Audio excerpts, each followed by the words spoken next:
Subhash Palekar sir ನೈಸರ್ಗಿಕ ಕೃಷಿ ಅನುಸರಿಸ್ತಾರೆ ಎಲ್ಲ ನನ್ನ ರೈತ ಮಿತ್ರರಿಗೆ ಒಂದು ಸಣ್ಣ ವಿಡಿಯೋಗೆ ಸ್ವಾಗತ. ನಾನು ಆಗಲೇ ನಿಮಗೆ ತಿಳಿಸಿರೋ ಥರ ನಾನು ಇದುವರೆಗೂ ಒಂದು 10 ಬೆಡ್ ಸಪ್ಪಿನ ಮಡಿ ಮಾಡಿದ್ದೆ. 5 ಲೇಯರ್ ವೆಜಿಟೇಬಲ್ ಮಾಡಲ್ಸು.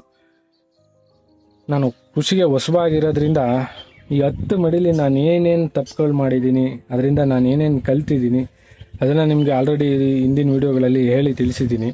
ಅದನ್ನೆಲ್ಲ ಸರಿ ಮಾಡಿಕೊಂಡು ಇವಾಗ ಸೆಕೆಂಡ್ ಫೇಸ್ನ ಸ್ಟಾರ್ಟ್ ಮಾಡ್ತಾಯಿದ್ದೀನಿ. ಸೆಕೆಂಡ್ ಫೇಸಲ್ಲಿ ನಾನು ಏನು ಮಾಡ್ತಾಯಿದ್ದೀನಿ ಅಂತಂದರೆ, ಈಗ ಆಲ್ರೆಡಿ 4 ಬೆಡ್ ಕ್ಲೀನ್ ಮಾಡ್ಕೊಂಡಿದ್ದೀನಿ. 1, 2, 3 ಆ ಕಡೆ ಒಂದು 4 ಬೆಡ್ ಇದೆ. ಆ 4 ಬೆಡ್ಡನ್ನು ಕಳೆ ಕಿತ್ತು ಈ ಥರ ಎಲ್ಲ ಮಲ್ಚಿಂಗ್ ಮಾಡಿದ್ದೆ. ಕಳೆ ಎಲ್ಲ ಕಿತ್ತು ಮಲ್ಚಿಂಗ್ ಮಾಡಿದ್ದೆ. ಪ್ಲಸ್ ಇದಕ್ಕೆ ನಾನು ಬೆಳ್ಳುಳ್ಳಿ ಹಾಕಿದ್ದೀನಿ. ಸೊ ಈಗ ಬೆಳ್ಳುಳ್ಳಿ ಪಕ್ಕ ಮತ್ತೆ ಸ್ವಲ್ಪ ಜಾಗ ಇದೆ ಮಧ್ಯ. ಸೊ ಅಲ್ಲಿ ನಾನು ಇವತ್ತು ಸೊಪ್ಪು ಹಾಕೋಣ ಅಂತ ಬಂದಿದ್ದೀನಿ. ಇದು ನಾನು ಸೆಕೆಂಡ್ ಫೇಸ್ ಹಾಕ್ತಾ ಇರೋದು ಸೊಪ್ಪು. ಫಸ್ಟ್ ಫೇಸಲ್ಲಿ ಆಗಿದ್ದ ಮಿಸ್ಟೇಕ್ಗಳೆಲ್ಲ ಕರೆಕ್ಟ್ ಮಾಡಿಕೊಂಡು ಸೆಕೆಂಡ್ ಫೇಸಲ್ಲಿ ಸ್ವಲ್ಪ ನೀಟಾಗಿ ಮಾಡೋಣ ಅಂತ ಅಂದ್ಕೊಂಡಿದ್ದೀನಿ. ಅದಕ್ಕೆ ಇವತ್ತು ಬಂದಿದ್ದೀನಿ ಹೊಲ್ದ ಹತ್ರ. ಏನೇನು ಬೀಜ ಇದೆ ಅಂದರೆ ಇದು ಸಬ್ಬಕ್ಕಿ ಸೊಪ್ಪಿನ ಬೀಜ, ಇದು ದಂಟಿನ ಸೊಪ್ಪಿನ ಬೀಜ, ಆಮೇಲೆ ಇದರಲ್ಲಿ ಇದಿದೆ ಏನು ಸಾಂಬಾರು ಸೊಪ್ಪಿದೆ. ಸೊ ಇದನ್ನೆಲ್ಲ ನಾನು ಮಾರಲಿಕ್ಕೋಸ್ಕರ ಮಾಡ್ತಾಯಿಲ್ಲ, ನನ್ನ ಮನೆಗೆ ನಾನು ತಿನ್ನಲಿಕ್ಕೋಸ್ಕರ ಮಾಡ್ತಾ ಇರೋದು. ಆಮೇಲೆ ಇದು ಬಂದು ಪಾಲಕ್ ಸೊಪ್ಪು ಇದೆ. ಸೊ ಇಷ್ಟು ಸೀಡ್ಸ್ನ ಮತ್ತೆ ಹಾಕ್ಬಿಟ್ಟು ಹೋಗೋಣ ಅಂತ ಬಂದಿದ್ದೀನಿ. ಅದ್ರ ಜೊತೆಗೆ ಇನ್ನೂ ತುಂಬ ಸೀಡ್ಸ್ ಇದೆ. ಆಮೇಲೆ ಇದು ಗೆಡ್ಡೆ ತರಕಾರಿ, ಇದು ಬೀಟ್ರೋಟು, ಬೀನ್ಸು ಆ ಥರದ್ದು. ಆಮೇಲೆ ಇನ್ನೂ ಒಂದು ಸ್ವಲ್ಪ ಸೀಡ್ಸ್ಗಳಿದೆ. ಇದು ಅರಳಿನ ಬೀಜ. ಇದೆಲ್ಲ ಎಲ್ಲಾದರೂ ಮಧ್ಯೆ ಹಾಕ್ಬಿಟ್ಟು ಹೋಗೋಣ ಅನ್ನೋದು ಇವತ್ತಿನ ನನ್ನ ತೋಟದ ಕೆಲಸ. ನಾನು ಪ್ಲ್ಯಾನ್ ಮಾಡಿರೋದು. ನೋಡೋಣ ಇವತ್ತು ಎಷ್ಟು ಕೆಲಸ ಆಗುತ್ತೆ ಅನ್ನೋದನ್ನು ಹೇಳ್ತೀನಿ ನಿಮಗೆ ಈ ವಿಡಿಯೋ ಕೊನೆಯಲ್ಲಿ. ನಾನು ಆಲ್ರೆಡಿ ಸೆಕೆಂಡ್ ಫೇಸ್ ಥರ ಜೋಳ ಎಲ್ಲ ಆಲ್ರೆಡಿ ಹಾಕ್ಬಿಟ್ಟಿದ್ದೀನಿ ನೋಡಿ. ಮತ್ತೆಲ್ಲ ಹುಟ್ಟಿದೆ ಜೋಳ. ಇದು 2ನೇ ಸರಿ ಹಾಕಿರೋ ಜೋಳ, ಅದೆಲ್ಲ ಮೊದಲನೇ ಸರಿ ಹಾಕಿರೋ ಜೋಳ. ಚೆನ್ನಾಗಿ ಮಾತೆ ಬಂದಿದೆ ನೋಡಿ. ಇಲ್ಲಿ ಈ ಥರ ಒಂದೊಂದು ಗಿಡದಲ್ಲಿ 2, 3 ಮಾತೆ ಬರ್ತಾಯಿದೆ ನೋಡಿ. ಒಂದು ಆಲ್ರೆಡಿ ಇಲ್ಲಿದೆ. ಮತ್ತು ನೋಡಿ ಇಲ್ಲೊಂದು ಸಣ್ಣದೊಂದು ಮಾತೆ ಬರ್ತಾಯಿದೆ. ಅದೆಷ್ಟು ಕಾಯಾಗಿ ನನ್ನ ಕೈಗೆ ಸಿಗುತ್ತೆ ಅಂತ ನೋಡೋಣ, ಹೇಳ್ತೀನಿ ಮುಂದಿನ ವೀಡಿಯೋಸ್ಗಳಲ್ಲಿ. ತುಂಬ ಕಳೆ ಇದೆ ಮಾತ್ರ. ಕಳೆನ ಕಿತ್ತು ಮತ್ತೆ ನಾನು ಸೊಪ್ಪು ಹಾಕಬೇಕು. ಸೊ ಇದು ನನ್ನ ಸೆಕೆಂಡ್ ಫೇಸು. ಫಸ್ಟ್ನೇ ಸರಿ ಮಾಡಿದ ತಪ್ಪುಗಳನ್ನೆಲ್ಲ ಈ ಸರಿ ಕರೆಕ್ಟ್ ಮಾಡ್ಕೊತೀನಿ. ನೋಡೋಣ ಇದರಿಂದ ನಾನು ಎಷ್ಟು ಚಂದ ಸೊಪ್ಪು ಬೆಳೆಯೋಕ್ಕಾಗುತ್ತೆ ಅನ್ನೋದನ್ನ ಮುಂದಿನ ವೀಡಿಯೋಗಳಲ್ಲಿ ನಿಮಗೆ ತಿಳಿಸ್ಕೊಡ್ತೀನಿ. ಓಕೆನಾ? ಸಿಗ್ತೀನಿ ಮತ್ತೆ.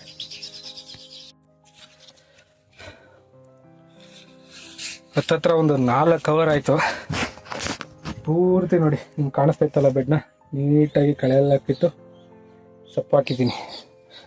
ಇಲ್ಲಿಂದ ಇಲ್ಲಿಂದ ಈ ಇದ್ರ ಗಿಡದ ಹತ್ರದಿಂದ ನೋಡಿ ಹಿಂಗೆ ಬಂದು ಇಲ್ಲಿ ತನಕ ಪಾಲಕ್ ಸೊಪ್ಪು ಹಾಕಿದ್ದೀನಿ 10 ಲೈನು. ಮತ್ತು ಇದರಿಂದ ಮುಂದೆ ಬಂದು ನೋಡಿ ಅಲ್ಲಿ ತನಕ ಸಬ್ಬಕ್ಕಿ ಸೊಪ್ಪು ಹಾಕಿದ್ದೀನಿ 10 ಲೈನು. ಇನ್ನು ಮುಂದೆ ಹೋಗಿ ಅಲ್ಲಿ ತನಕ ನಾನು ಇವಾಗ ದಂಟಿನ ಸೊಪ್ಪು ಹಾಕಿದ್ದೀನಿ.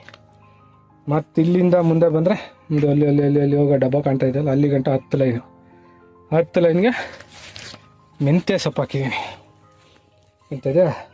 ಮತ್ತು ಇಲ್ಲಿಂದ ಮುಂದೆ ಹೋಗಿ ಅಲ್ಲಿ ತನಕ ಹೋದರೆ ಮತ್ತೊಂದು 10 ಲೈನು ಸಾಂಬಾರು ಸೊಪ್ಪು ಹಾಕಿದ್ದೀನಿ.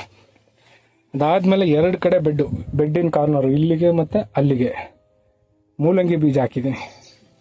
ಇಲ್ಲಿಂದ ಮುಂದಕ್ಕೆ ಹಾಕಬೇಕಿತ್ತು, ಬಟ್ ಹಾಕಿಲ್ಲ.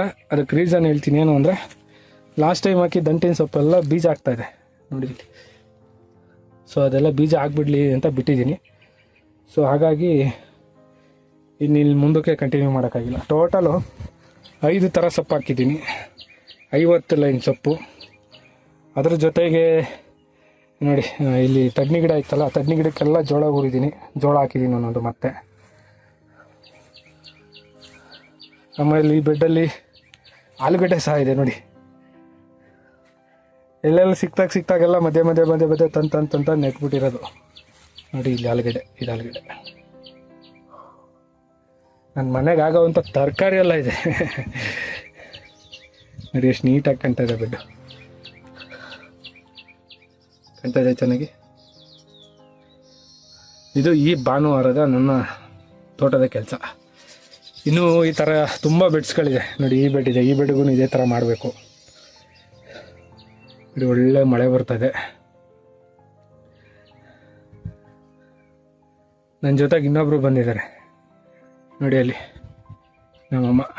ಅವ್ರು ಏನು ಮಾಡಿದ್ರು ಅಂದರೆ, ಈ ಒಂದು ಲೈನಲ್ಲಿ ನೋಡಿ, ಇದೊಂದು ಲೈನ್ ಇದೆಯಲ್ಲ, ಇದು ಆ್ಯಕ್ಚುಲಿ 5ನೇ ಬೆಡ್ಡು. ಈ 5ನೇ ಬೆಡ್ಡಲ್ಲಿ ತಡ್ನಿ ಕಾಯಿ ಆಗಿತ್ತು. ಎಷ್ಟು ಕಾಯಿ ಕಿತ್ತಿದ್ದಾರೆ ಗೊತ್ತಾ? ಹತ್ರ ಒಂದು ಲೈನಲ್ಲಿ ಇಲ್ಲ ನೋಡಿ, ಆ ಬ್ಯಾಗ್ ತುಂಬ ತಡ್ನಿಕಾಯಿ ಕಿತ್ತಿದ್ದಾರೆ ನೋಡಿ. ಇಷ್ಟು ಸಿಕ್ಕಿದೆ ತಡ್ನಿಕಾಯಿ. ಹತ್ರ ಒಂದು ನೋಡ್ರಿ, ಒಂದು 5-6 kg ಅಂತೂ ಇದೆ.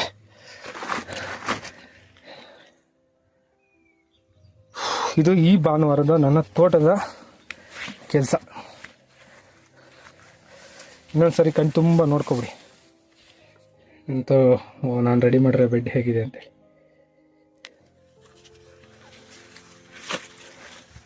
ನೋಡಿ,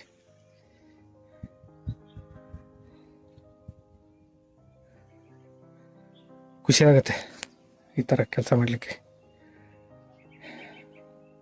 ಸಿಗ್ತೀನಿ ಮತ್ತೆ ಮುಂದಿನ ವಿಡಿಯೋದಲ್ಲಿ. ವಿಡಿಯೋ ಇಷ್ಟ ಆಗ್ತಾಯಿದ್ರೆ ಲೈಕ್ ಮಾಡಿ, ಚಾನಲ್ನ ಸಬ್ಸ್ಕ್ರೈಬ್ ಮಾಡಿ, ಸಪೋರ್ಟ್ ಮಾಡಿ ಅಂತ ಕೇಳ್ತಾ ವಿಡಿಯೋನ ಇಲ್ಲಿಗೆ ಮುಗಿಸ್ತೀನಿ. ಟೇಕ್ ಕೇರ್, ಬಾಯ್ ಬಾಯ್.